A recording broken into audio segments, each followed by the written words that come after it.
The engine coughed violently and then fell silent, leaving me coasting on the empty highway under a pouring rain at 2 in the morning.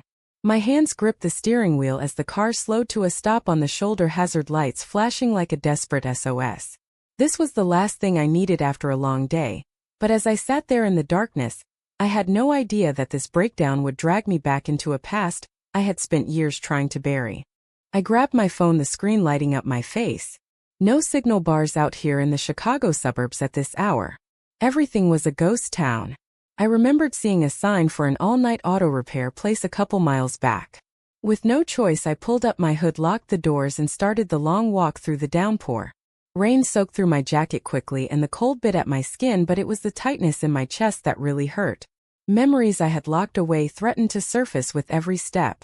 The garage appeared like a hazy beacon under the streetlights. Rhea's Auto Repair, open 24 hours, the faded sign promised. I pushed through the glass door, the bell above it jingling loudly in the quiet space. The air was thick with the scent of motor oil and rubber. Tools hung neatly on the walls and a few cars sat in various states of repair. From the back bay a figure stepped out, wiping her hands on a greasy rag. She was tall with broad shoulders from years of physical work, her dark hair pulled into a practical ponytail, and her face had a smudge of oil across one cheek. Our eyes locked across the room. Time froze. It was Ariana. Ariana Reyes. Her expression shifted from professional courtesy to pure shock in an instant.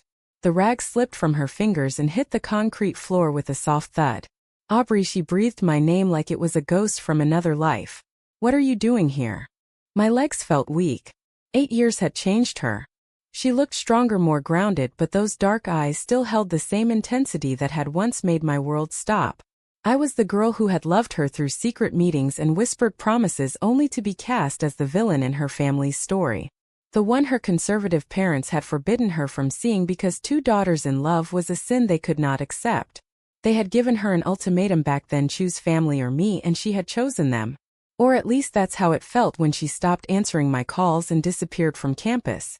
My car broke down a few miles back, I said, trying to keep my voice steady, but it cracked anyway. I didn't have any signal and this was the closest place. I didn't know it was you, Ariana. God, I would have kept walking if I had. She stared at me for what felt like forever, her jaw tight. Then she shook her head as if to clear it and grabbed a set of keys from the counter. Let's get your car towed in, she said, her tone shifting to something more businesslike, but I could hear the undercurrent of emotion. Can't leave you out there in this weather. As we drove the tow truck through the rain, the silence was heavy. I stole glances at her profile illuminated by the dashboard lights. She had always been beautiful, but now there was a hardness to her features that spoke of battles fought alone. I wondered what her life had been like after that night her parents had stormed into our dorm and dragged her away. The accusations still rang in my ears sometimes. You're ruining her life, Aubrey. Our family has values. This is not who we are. When we arrived back at the garage, she got to work assessing the damage under the hood of my sedan, her movements efficient and practiced. The rain had eased into a steady drizzle, and the only sounds were the clink of tools and the occasional hum of the fluorescent lights. I stood nearby, not knowing where to put my hands or my feelings. You still drive the same way, too fast and bad weather, she muttered without looking up, but there was no real bite to it. Some things don't change. I swallowed hard. Some things do. Like us. Like everything we lost. She straightened up, wiping her forehead with the back of her arm. The engine is shot, Aubrey. Timing belt and more. I can fix it, but it will take hours, maybe until morning. You should call someone for a ride. There was no one really. My friends were scattered and my family, well, they knew about Ariana, but bringing her up now would open old wounds. My mom had been supportive in her own way, but she always worried about the social cost. People talk, Aubrey. It's hard enough being out without adding drama. Oh wait, I said firmly. That's okay. Ariana hesitated, then nodded. Suit yourself. Coffee is in the back. Help yourself. As I poured the bitter black coffee, my mind raced through the memories I had tried so hard to suppress. We had met in our sophomore year at the University of Illinois in a literature seminar. She was the quiet one with the quick wit, and I was the outgoing artist always sketching in the margins of my notes. Our first conversation was about a book on forbidden loves, and it felt like fate. Late night walks on campus, secret dates at small cafes where we held hands under the table. For a few months it was perfect. We talked about the future, building a life together away from the expectations. Then her sister saw us kissing in a park. The family meeting was brutal. Her parents, devout Catholics with deep roots in the Latino community, could not accept it. Ariana, you are throwing away your future for this girl. We raised you better. If you continue this, you are not our daughter anymore. The pressure was immense. Ariana had cried in my arms that night, saying she needed time, but the next day she was gone. Texts stopped. She transferred schools, I heard later. I was left to pick up the pieces alone, wondering if our love had been real or just a phase she was forced to outgrow. Now, years later, here she was fixing my car like fate had a cruel sense of humor.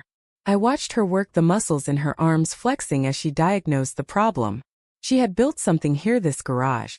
From what I remembered, her dream was always mechanical work despite her family's push for college and a respectable office job.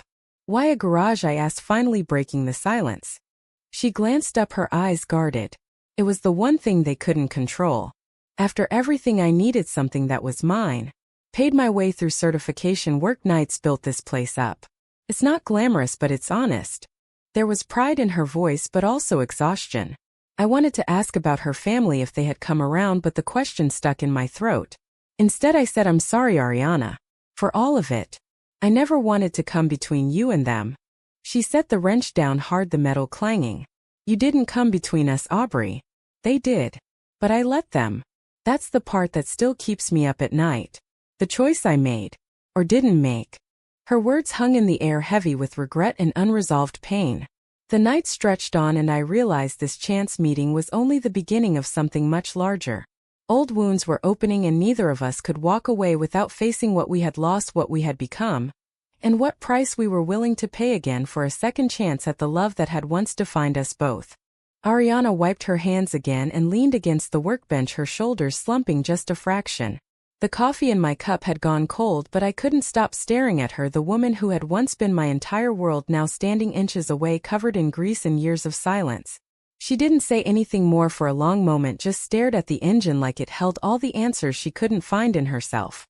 I could see the conflict playing across her face, the same way it had that last night in the dorm when she told me she needed to think, but her eyes said she was already breaking. I set the cup down and stepped closer, careful not to crowd her. You don't have to talk about it, Ariana. I get it. 8 years is a long time. Maybe we both moved on. She laughed, but it was bitter short. Moved on. That's what I told myself every day after I left. I transferred to that community college my parents picked out near home. Worked 2 jobs to pay for it because they said they wouldn't support anything that reminded them of you. Every Sunday dinner was a lecture. How I almost threw away my future for a mistake. How the community would talk if word got out. My mom cried every time she looked at me like I had died and come back wrong. Her voice cracked and she turned away, pretending to check a gauge, but I saw her wipe her eyes quickly.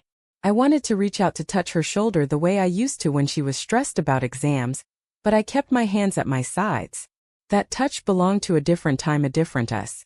Instead, I said, I tried to hate you for choosing them. For months I did. I dated other people, tried to convince myself it was better this way. But none of them were you.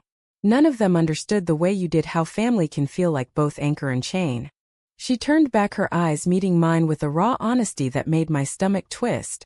I thought about calling you 1,000 times, Aubrey. Late nights when the garage was empty and the silence was too loud. I would sit in the office staring at my phone with your number still saved under a fake name so no one would see. But every time I pictured my mom's face, the disappointment, the way she stopped smiling at family gatherings, I couldn't do it. I told myself I was protecting you too.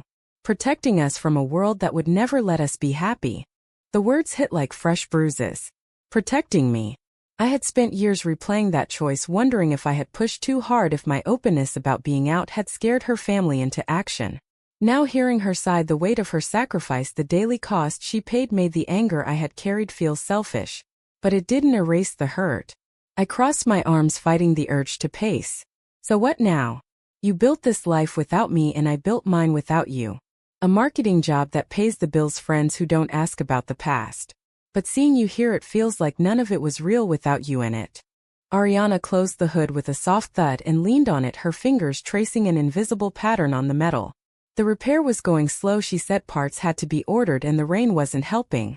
We had hours left, maybe the whole night. She suggested we move to the small office in the back where there was a couch and a heater. I followed her, the fluorescent lights buzzing overhead like the tension between us. In the office she poured fresh coffee for both of us and we sat across from each other at the cluttered desk. Photos on the wall showed her with customers smiling proudly next to fixed cars but none with family. None with me. She noticed me looking and sighed. They come around sometimes. Holidays. But it's surface level. My sister got married, had kids, the perfect picture they always wanted. Me, am the one who chose Greece over gowns. They tolerate it because the garage brings in money, but they never ask about my life.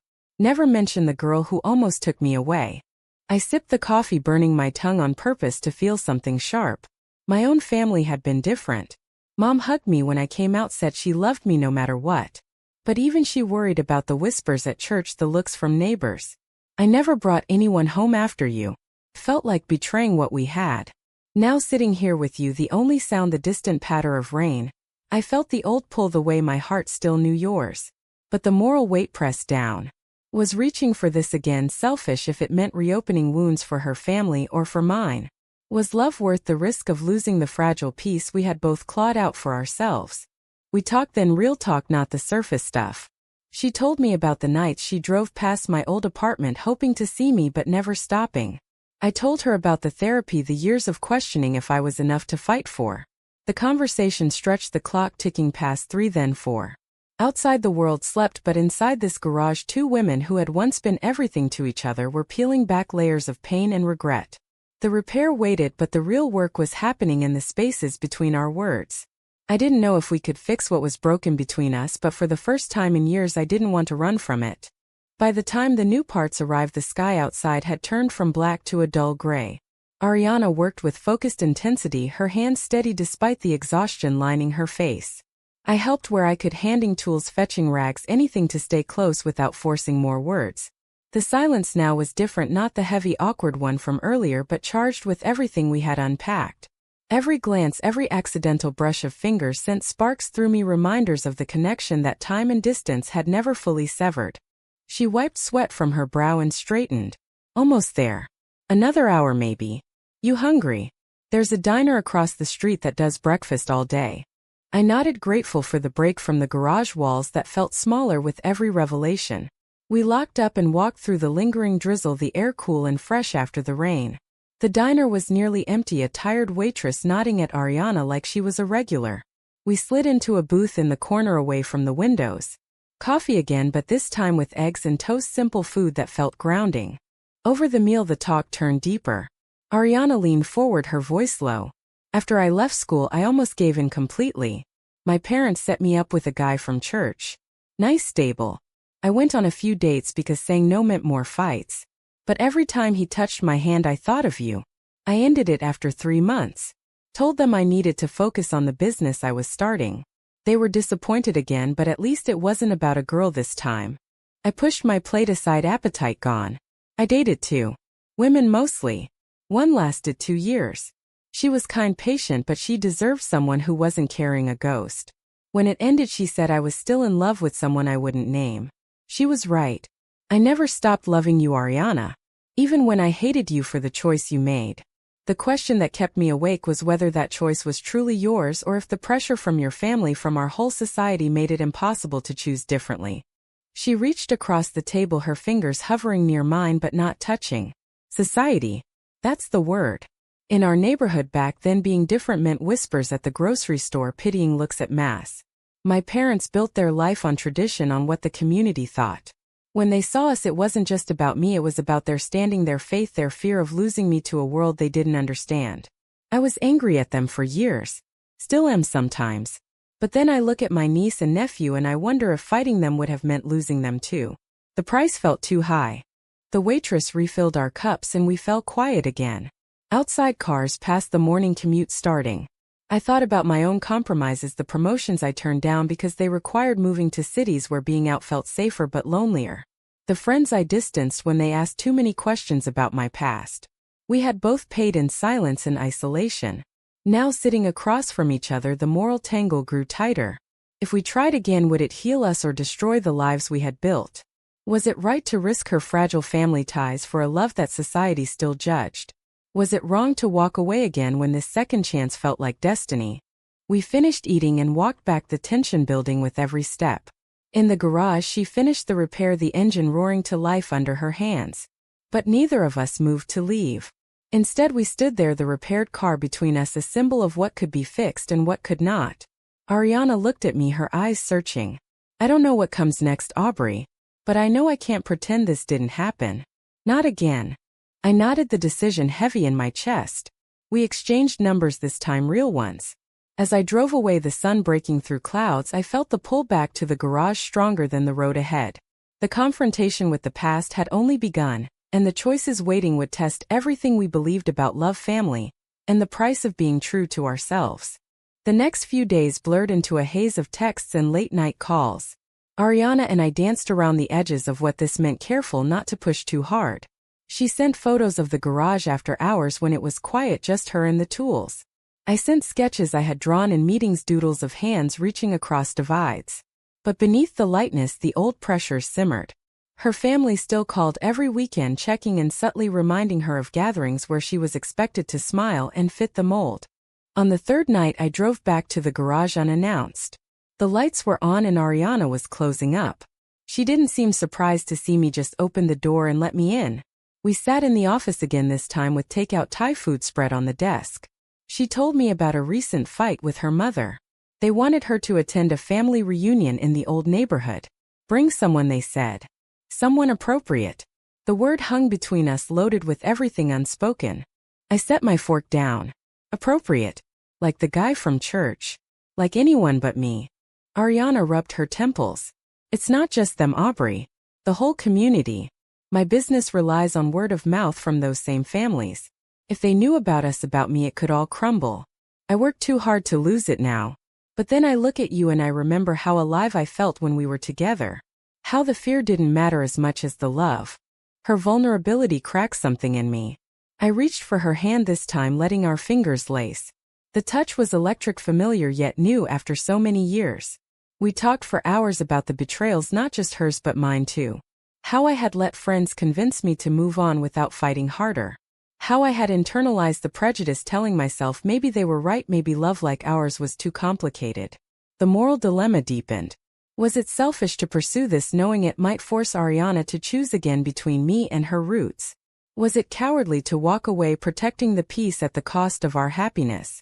As the night wore on, we shared more. She showed me a letter she had written to me years ago but never sent, pages of regret and longing folded in her desk drawer. I read it, tears blurring the words. In it, she described the nights she drove past my old building, the ache of wondering what if. Reading it, I felt the full weight of the years lost, the inner battles she had fought alone while I did the same. Society had won that round, but now with us sitting here, the question loomed larger. Could we defy it this time, or would the cost be even higher now that we had more to lose: careers, families, futures? We didn't kiss. We didn't need to. The decision to try hung unspoken but agreed. I left with a promise to meet again soon. Driving home, the city lights streaking past, I felt both hope and terror. The confrontation with her family was inevitable, and when it came, the choices would be raw. Each of us would have to decide what price we were willing to pay for the love we had never stopped carrying. The call came on a Tuesday afternoon while I was in a meeting. Ariana, her voice tight. My sister saw us at the diner last week. She told my parents. They want to meet. Tonight. At the house. My stomach dropped. The house. The same one where the ultimatum had been delivered 8 years ago. I agreed without hesitation, knowing this was the test we couldn't avoid. I picked her up at the garage and we drove in silence, the familiar streets of her childhood neighborhood closing in like walls. Her parents were waiting on the porch, her mother arms crossed, her father pacing. The air was thick with the scent of dinner cooking, but no warmth greeted us. Inside, the living room felt unchanged, the crucifix on the wall, the family photos, smiling versions of Ariana before everything changed. Her mother spoke first, her English accented but sharp. So it is true. After all this time, you bring this girl back into our lives. Ariana stood tall beside me, her hand brushing mine for support. Mom, Dad, this isn't about bringing her back. It's about me finally being honest. I never stopped loving Aubrey. The choice you forced on me broke something in me and in her. I can't keep pretending anymore. Her father shook his head, his face etched with disappointment. We did what was best for you, Ariana. For the family. This life you want, it brings shame. Look at your sister. Married, children, respected. You could have that too. The words stung, but I stepped forward, my voice steady despite the pounding in my chest. With respect, sir, I never wanted to take her from you. But love isn't a choice we make to fit expectations. It's what we fight for even when the world says no. I've spent years wondering if I was the reason your family fractured. But now I see the fracture was already there, the fear of something different. The argument escalated, voices rising, accusations flying. Her mother cried, saying she had prayed for Ariana every night. Her sister arrived midway, adding layers of betrayal, how Ariana had lied for years. I watched Ariana crumble under the weight, her inner conflict, plain the love for her family clashing with the truth of herself. I felt my own guilt rise. Had I pushed her into this corner again? The moral stakes were clear. Choosing us meant risking permanent rifts. Choosing them meant another kind of death for our hearts. Hours passed, tears and raised voices giving way to exhausted silence. No one won. Her parents asked us to leave for now, but the door wasn't slammed shut completely. Ariana and I drove away, drained but closer. In the car she turned to me, eyes red. I don't know if they will ever accept it, Aubrey. But I know I can't live half a life anymore. The price of silence was too high. Now we pay the price of truth. We held each other then, the first real embrace in years. It wasn't the end of the struggle, but the beginning of facing it together. The betrayals, the sacrifices, the awakening all led to this moment where we chose not perfection but each other despite the cost. Weeks turned into months and the road was bumpy. Ariana's family kept their distance with occasional calls that ended in awkward silences. My own circle welcomed her cautiously, some friends warning about the complications, others cheering the courage. We navigated dates and daily life, learning each other again, the adult version shaped by loss and growth. The garage thrived and I supported her there, sketching logos, helping with marketing. She came to my office events, standing proudly beside me, no longer hiding. But the inner conflicts didn't vanish. Nights when Ariana stared at old family photos, the guilt surfaced. Days when I hesitated to post photos of us online, the societal judgment lingered. We talked through it all, the trade-offs, the moments when one of us wanted to pull back for peace. One evening after a tense dinner with her sister where old wounds reopened, Ariana broke down in my arms. I chose wrong back then, she whispered. I let fear win. But choosing you now feels like the first right thing in years. I held her tighter, knowing the price we both paid: lost time, strained bonds, the constant navigation of prejudice. Yet the happiness, the quiet moments of laughter and understanding outweighed it. We had awakened to the truth that love demanded bravery, not perfection. Society and family could judge, but we had to live with our choices. As we stood on the porch of the small house we rented together, watching the sunset, I turned to her. We made it this far, Ariana. Whatever comes next, we face it together. She smiled, the same smile that had captured me in college. Together. But as the days settled into a new rhythm, the question remained burning in my mind. When family and society force you to choose between love and belonging, is following your heart bravery, or the ultimate betrayal?